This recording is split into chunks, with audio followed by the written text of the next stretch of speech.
What's up guys, my name's Ash and welcome back to a brand new video. Sorry it's a bit later today, my mum made me sit through Eurovision. I know, very sad times, but anyway, in today's video guys, we've got one of the best pressing formations in FIFA 23, my favourite pressing formation, the 4-3-1-2. It's team of the season, so if you guys need any coins, make sure you check out MMOXP.com, their link is down in the description, they're fast, cheap and reliable, and if you use my code Rema, you can get yourself a nice 5% discount. Okay guys, so starting off with the custom tactics for the defensive style, I like to have this on press after possession loss. It's the only formation in which I use this, and the reason being is I use this formation mainly when I need a goal late on if I'm losing or drawing or whatever. I basically like to use press after possession loss because we get that initial pressure when we lose the ball, but if the press isn't working after like 7 seconds and we don't win the ball back, our players just drop off a little bit. So we're not constantly running and pressing, but we will try and get the ball back when we lose it. It's just a good tactic to use in this case, in my opinion.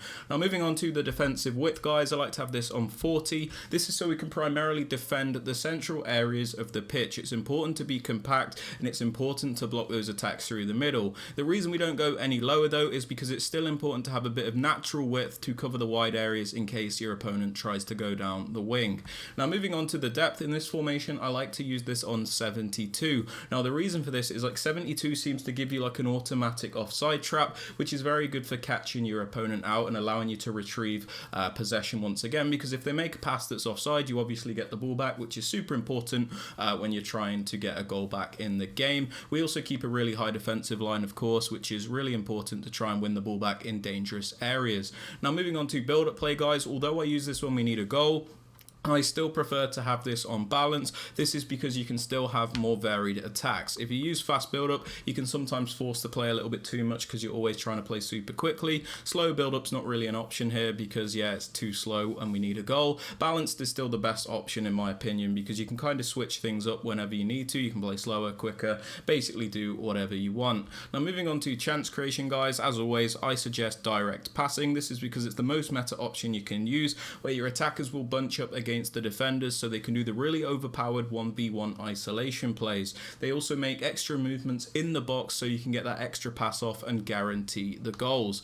Now moving on to the attacking width, I like to have this on 45. The reason for this is I don't like having the width too high, otherwise it feels like you have to fire missiles just to get a simple pass off to your teammates, and I don't like having it super low either because although it's a narrow formation, if we have the width too low, it's like your players are sat on top of each other, which is not good either. So I kind of like to go for something in between.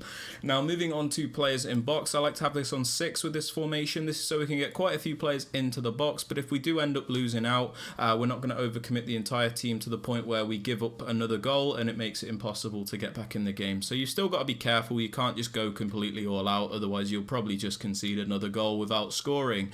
As for corners and free kicks, I have these both on 1 because there's a corner kick routine that I use which requires both of these to be on 1. Link to that in the top right hand corner of the screen.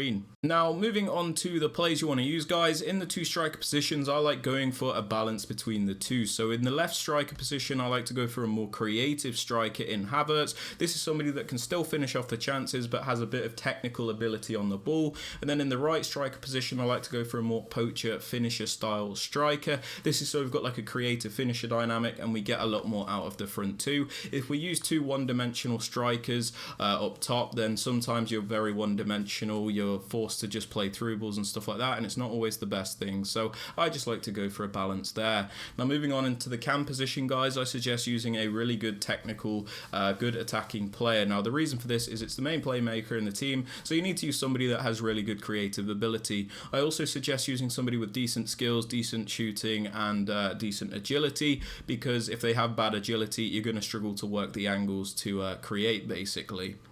Now moving on to the left centre mid, I like to use an actual attacker here. The reason for this is this player won't actually play as a centre mid when we don't have the ball, so you don't have to worry about their defensive stats. Saka already has decent defensive stats, but it's not a necessity. You can use an actual attacker here like an Mbappe, a Neymar, an Alawaren, any really good attacker.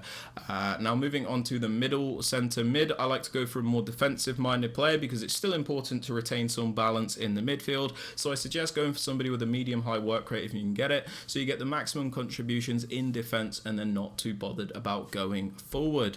Moving on to the right center mid, I like to go for a more box to box style midfielder. This is somebody that's going to attack and defend, so if you can get it, a high work rate is super beneficial as you get the maximum contributions in both attack and defense.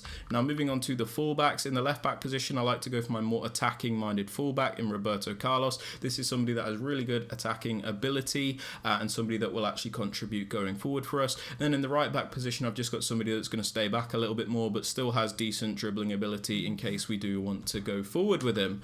As for the centre backs and the goalkeeper, these just need to be as meta as you can get them. These are players with good pace, good physicality, and obviously like the medium high work rate. Very important you have good defenders in this game. But yeah, that's basically it for the players you want to use.